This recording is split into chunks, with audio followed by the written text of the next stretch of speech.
The jungle wakes you up long before the sun, not with an alarm clock, but a symphony of wild sounds. The air vibrates with the calls of birds, the distant roar of howler monkeys, and the constant hum of insects, all blending together into a living orchestra that marks the start of a new day. I opened my eyes in a palm fiber hammock, the air thick with the scent of earth and flowers.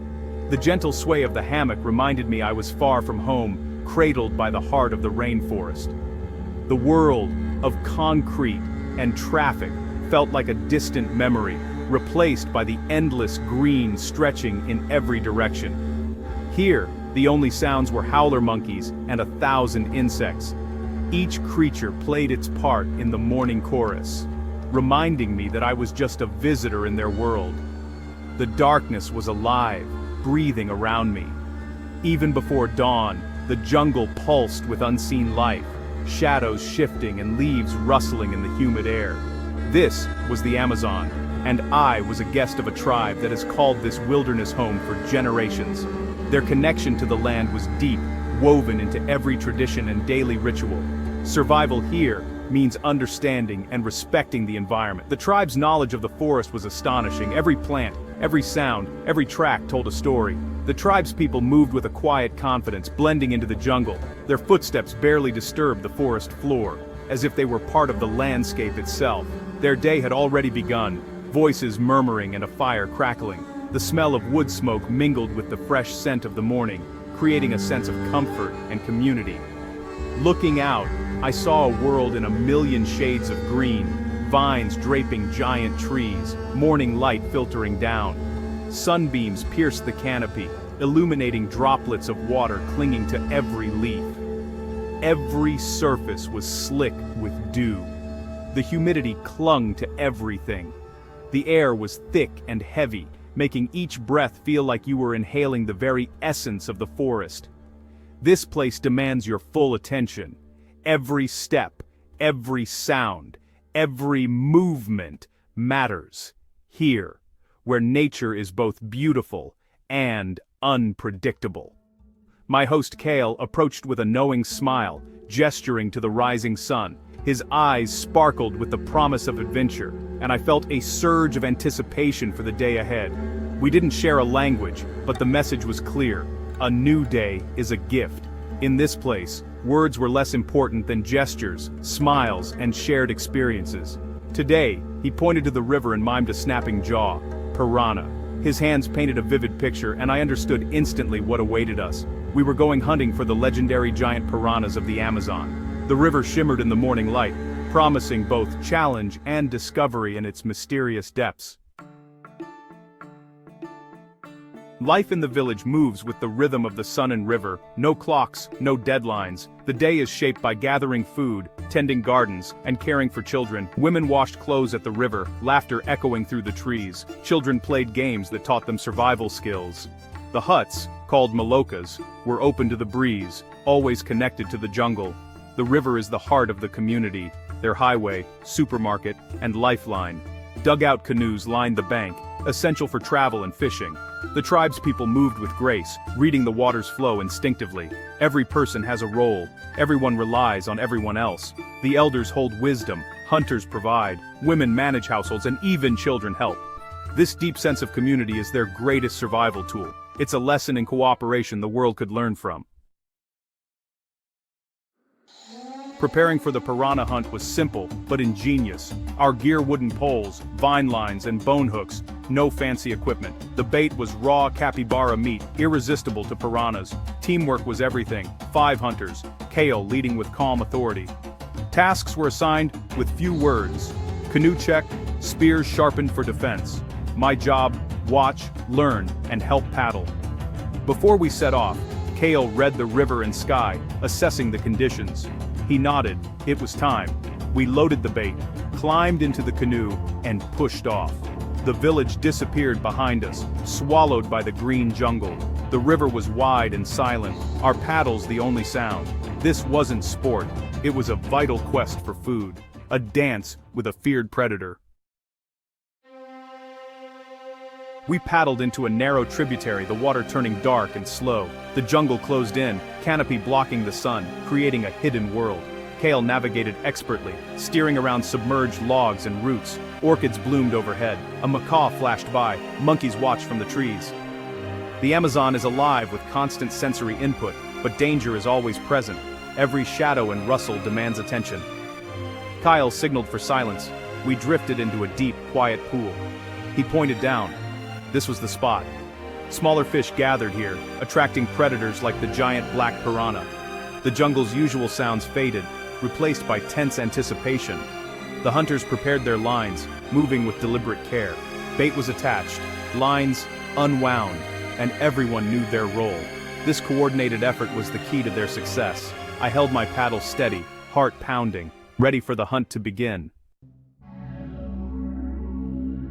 The first line hit the water with a soft plop, sending gentle ripples across the glassy surface of the Amazon River. The jungle around us seemed to hold its breath, the only sound the distant call of a bird and the quiet lapping of water against the canoe. Tame, a young hunter, held the pole steady, his hands unwavering and his eyes fixed intently on the line. Every muscle in his body was poised, ready to react in an instant. Piranha fishing isn't about waiting for a gentle nibble, it's about sensing the sudden, violent attack that can come at any moment.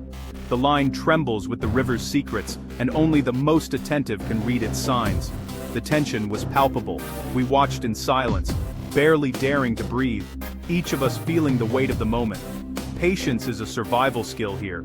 You adapt to the forest's pace, learning to move slowly, to listen, and to wait for the right moment. In the Amazon, time stretches and every second counts. Kale, another skilled hunter, gestured for another line to be dropped elsewhere, spreading our chances and increasing the anticipation.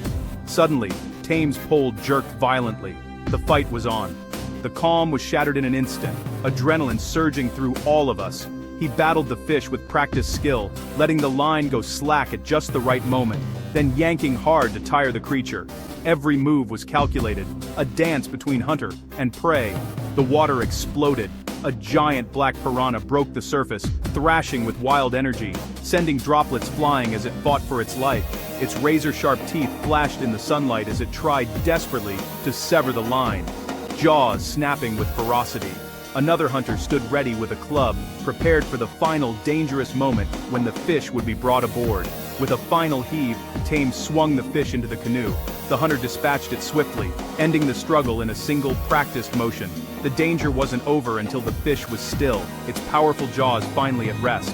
In less than a minute, the first catch was secured, a testament to skill, patience, and teamwork. Relief and excitement swept over us, smiles breaking out as the tension melted away, replaced by pride and gratitude. The first meal of the day was won, a hard-earned reward in the heart of the Amazon, where every catch is a victory.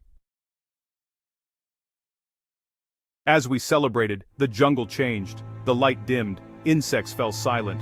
Kale looked west, sniffed the air, and pointed. A storm was coming fast. In the Amazon, weather turns in an instant. The wind hit, leaves rustled, the sky turned dark. The hunters moved quickly, reeling in lines and securing gear. Kale shouted instructions. Our mission was now to reach safety. We paddled hard as rain began to fall, quickly turning into a torrential downpour. Thunder crashed overhead, lightning lit up the jungle. The river rose, current growing chaotic. Kale steered us into a sheltered inlet, under overhanging branches. We clung to roots, waiting out the storm, soaked to the bone. It was a humbling reminder. In the Amazon, nature is in charge. Survival depends on respect and quick thinking. After the storm, Kale led me into the tangled undergrowth for a lesson in survival, the air still thick with the scent of rain and earth. Each step felt like entering a world alive with secrets, where every leaf and shadow held a story. He stopped and cut a thick vine with practiced hands, offering me fresh water dripping from its end. The taste was cool and pure, a reminder that the forest provides for those who know where to look. Next, he revealed the forest's pharmacy, plants that could repel biting insects, bark that soothed stomach aches, and a single leaf to avoid at all costs. Each remedy was learned through generations of careful observation and trial. This was a living encyclopedia, knowledge passed down for generations, shared from elders to children beneath the canopy's green embrace.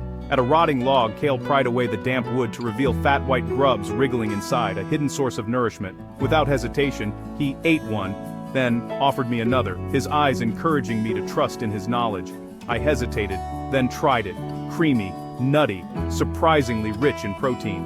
It was a lesson in overcoming fear and embracing the unknown. These lessons were about more than food or water. They were about seeing the world differently, about understanding the delicate balance between survival and respect for nature.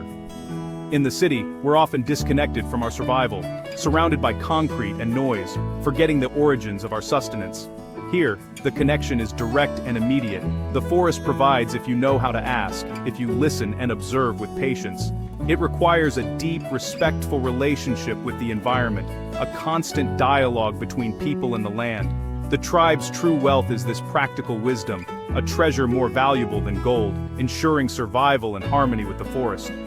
I was humbled and inspired by their knowledge, realizing how much we have to learn from those who live in tune with nature. Survival here is about respect, adaptation, and learning from those who know the land intimately, who treat it as both home and teacher. The forest is both teacher and provider, offering wisdom to those willing to listen and learn. Returning to the village with our catch was a quiet triumph. Children ran to greet us, eyes wide at the giant piranhas. The fish were cleaned by the river, waste returned to nature. Women prepared banana leaves for cooking, wrapping the fish with herbs and jungle salt. I was invited to help, learning to wrap the fish in leaves. Sharing the work made me feel part of the community.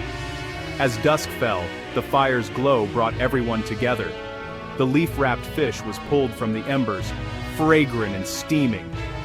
We ate in a circle, hands only, the jungle's night sounds all around.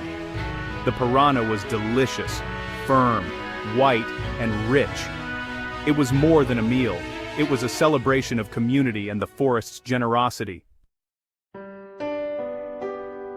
That night, in my hammock, I reflected on the day's lessons. I came seeking adventure but found something deeper, a community living in balance with nature. Their lives are hard, but rich in connection and wisdom. The most important lesson was about community. Success and survival depend on working together.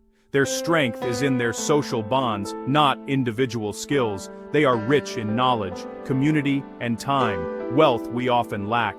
It made me question what a good life really means. Leaving the village was hard. I was changed. The Amazon leaves a mark. Its power, beauty, and people humble you. The biggest mark was left by the tribe's resilience and generosity. Their way of life is precious and under threat. My experience gave me a sense of urgency to protect them and their forest. Their wisdom is a lesson for us all.